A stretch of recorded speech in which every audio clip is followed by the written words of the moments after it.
Let's go ahead and continue in our lesson, in our study of 2 Timothy chapter 4.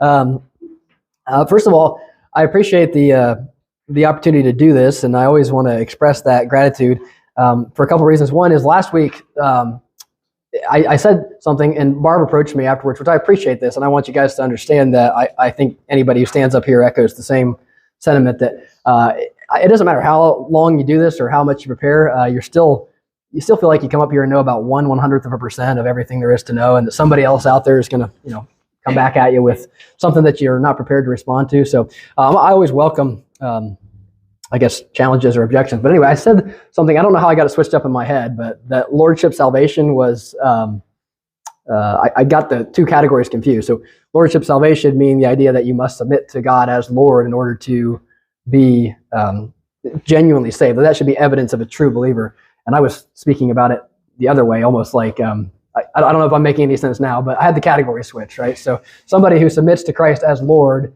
would be somebody who submits to lordship salvation. That is what I affirm, not the opposite, right? But it might have come across the other way because I had my category switched in my head. So if you hear something that I say or, notice something that I've mentioned in the past that doesn't sound quite right, I don't feel like you can't come and say something. I appreciate that. So anyway, with that being said, can anybody else remember anything that was talked about last week? Anything that we mentioned that you can remember from your notes or from your memory bank?